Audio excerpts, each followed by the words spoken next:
recording a song I wrote, one of the last things I usually do is add guitar fills, sort of the seasoning on the main dish. And a lot of people may think it's kind of a mess to use different effects throughout or none at all, but I kind of like it. And it doesn't seem as cluttered as it might sound it would. Like I have an ongoing thing right now of using a lot of tremolo on solos and intros.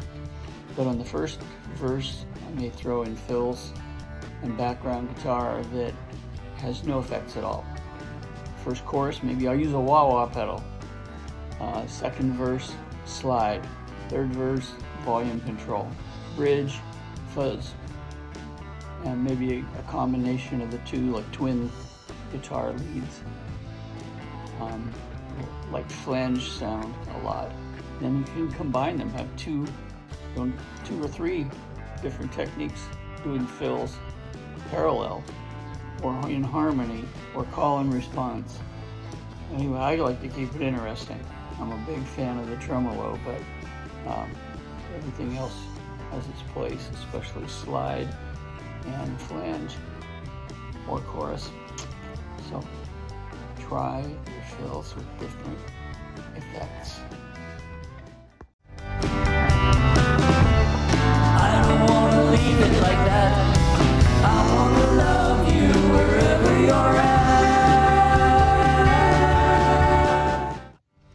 It's hard enough to get famous once, especially with hair like this, but some people actually get famous twice, and I started noticing that in the 60s.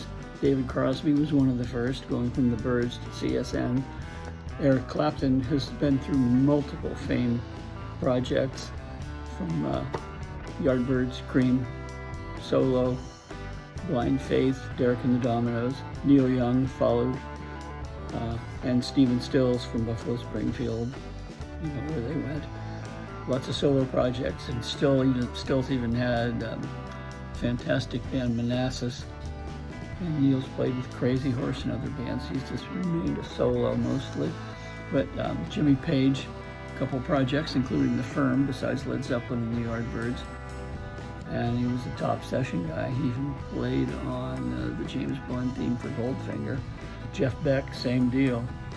And wasn't much of a fan of BBA, but he gave it a try and rocked hard. And his solo instrumental work was one of the first of its kind to be successful. And there's more people you might not know their names that were in two very famous bands, original founding members, like Ian MacDonald, founding member of both King Crimson and Foreigner. Greg Lake went from King Crimson to ELP. And let's see, Ed King, here's a good one. He was the lead guitarist in the Strawberry Alarm Clock and played the solos on Incense and Peppermints and Tomorrow, their two biggest hits. And then he also co-wrote Sweet Home Alabama when he was a member of Lynyrd Skynyrd later.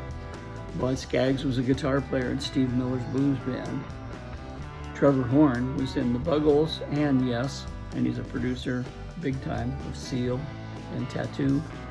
Steve Howe, of course famous from Yes, also went to Asia, biggest selling band in 1982. So he didn't do too badly. Alan White was a drummer for John Lennon, played on Imagine, Instant Karma, their live Peace concert, not a bad resume, and before joining Yes, and was in Yes exactly 50 years. Mick Ralphs was in Mott the Hoople, wrote a Rock and Roll Queen, my favorite Mott the Hoople song, before leaving to start Bad Company with Paul Rogers, who had been in the band Free, who had a terrific album called Fire and Water, one big hit, All Right Now. Butch Vig was a producer for Nirvana, then he ends up being a member of the band Garbage. He's been in that for 30 years now. Mickey Thomas was lead singer for Elvin Bishop on Fooled Around and Fell in Love. Shortly after that, joined Jefferson Starship, and as far as I know, he may still be in it. He was in that for decades. Jonathan Cain went from the Babies to Journey. Neil Schon went from Santana to Journey. Peter Frampton went from Humble Pie, which was huge, to his own huge solo career. And let's see, Ron Wood, wow, he's a three-timer. Jeff Beck Group, first, then Rod Stewart and the Faces, and just the Faces, and then Stones. Not bad. He's the last named member of the Stones. The poor bass player's been playing with them for 45 years and hasn't been made a full member. Johnny Barbata was, at some point in the Guinness Book of World Records, fastest drummer in the world. He was in the Turtles. His first song he ever recorded with them was Happy Together, probably their biggest hit. After that, he was in Jefferson Starship for a long, long time. Played with Crosby, Stills, and Nash, and Young, I think. So Terry Bozzio was a drummer for Missing Persons and Jeff Beck and his Guitar Shop tour and album. So some people have managed to pull it off and get famous twice, even 3 times. So I'd be happy to be a one-hit wonder. Anyway, that's fame for you.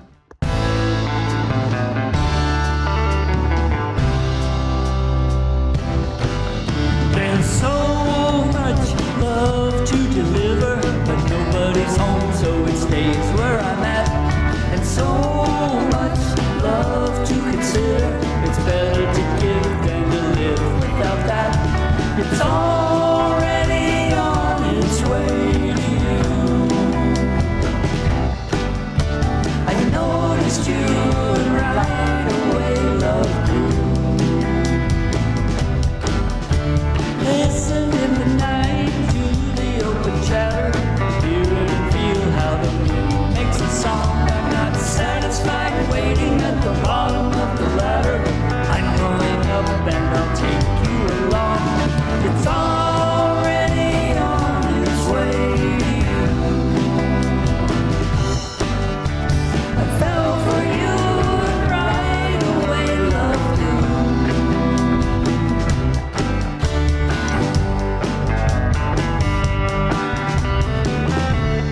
I don't want to leave it like that. I want to love you wherever I'm at.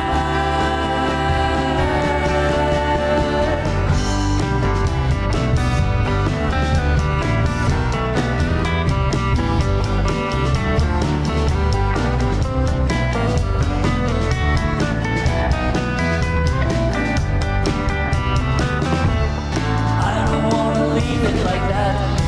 I want to love you wherever you're at. I don't know if I can make you laugh forever. I'm not a performer in a circus of love. There's too much acrobatic talking. I'm gonna push if it's gonna show. It's already on its way to you. I noticed you and right away love grew. It's already on its way to you. I fell for you and right away love grew.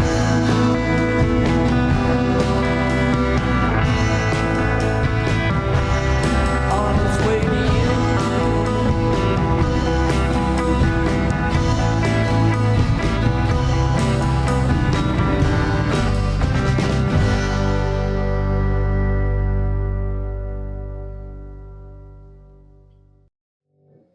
I think that was the one.